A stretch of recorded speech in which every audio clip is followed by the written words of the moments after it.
الحمد للہ وحدہ والصلاة والسلام علی من لا نبی بعدہ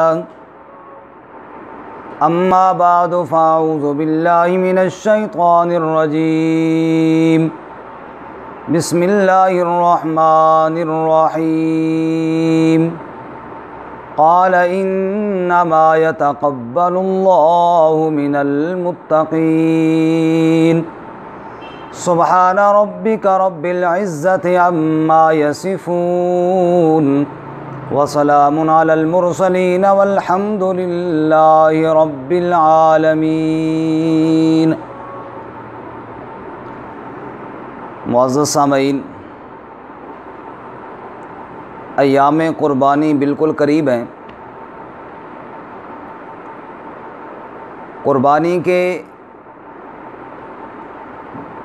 متعلق اس سے قبل آپ حضرات یہ باتیں تو سن چکے ہیں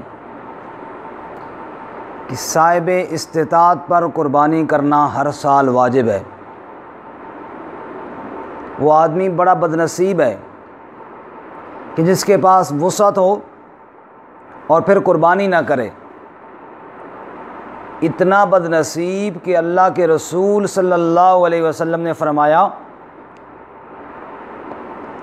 اس بندے سے کہو ہماری عیدگاہ کے قریب بھی نہ بھٹکے۔ لیکن اس سے بڑھ کر بدنصیب وہ بندہ ہے کہ جس نے قربانی کی بھی ہے لیکن پھر بھی بارگاہ الہی میں قبول نہیں ہوئی۔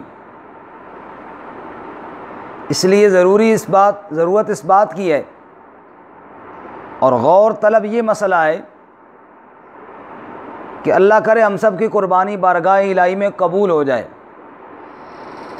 قربانی کی قبولیت کی پہلی شرط انما یتقبل اللہ من المتقین۔ حضرت آدم علیہ السلام کے دو بیٹوں کا قصہ قرآن نے بیان کیا۔ اذ قربا قربانا فتقبل من احدہما ولم یتقبل من الآخر۔ ایک کی قربانی قبول ہوئی اور دوسرے کی قربانی قبول نہ ہوئی، تو اس قابیل نے حابیل سے کہا، کہنے لگا تیری قربانی قبول ہوئی اور میری نہیں ہوئی، لأقتلنک، میں تجھے قتل کروں گا۔ تو حابیل نے اس جواب میں کہا میرے قتل کرنے سے تیری قربانی قبول تو نہیں ہو جائے گی، میں تجھے قربانی کی قبولیت کا طریقہ اور مسئلہ سمجھا دوں۔ وہ یہ ہے کہ انما یتقبل اللہ من المتقین، اللہ اس سے قربانی قبول کرتا ہے جس کے دل کے اندر تقوی ہو، یعنی اخلاص ہو۔ انما الاعمال بالنیات، اعمال کا دار و مدار تو ہے ہی نیت پر، اس لیے قربانی کے اندر اگر للہیت نہیں ہے، اللہ کی رضا جوئی نہیں ہے، نمود و نمائش یا گوشت کھانے کی نیت، اگر ایسی نیت آ گئی تو قربانی ضائع ہو جائے گی۔ اللہ تعالیٰ فرماتے ہیں لن ینال اللہ لحومها ولا دماؤها ولکن ینالہ التقوی منکم۔ اللہ تعالیٰ کے دربار میں نہ گوشت پہنچتا ہے نہ خون پہنچتا ہے، وَلَٰكِن يَنَالُهُ التَّقْوَىٰ مِنْكُمْ، بارگاہ الہی میں ایک مومن بندے کا دل کا تقوی اور اخلاص پہنچتا ہے۔ تو قربانی کی قبولیت کے لیے سب سے پہلی شرط اخلاص اور تقوی کا ہونا ہے۔ اس لیے جتنے بھی حضرات قربانی کرنے والے ہیں سب سے پہلے اپنی نیت کو ٹٹولیں۔ نمبر 2، اللہ تعالیٰ پاک ہے، ان اللہ طیب یقبل الطیب، اور وہ پاک چیز کو ہی قبول فرماتا ہے۔ اگر قربانی کا جانور جن پیسوں سے خریدا گیا ہے اگر وہ پیسے پاک نہیں یعنی حلال نہیں ہیں تو پھر بھی قربانی قبول نہیں ہوگی۔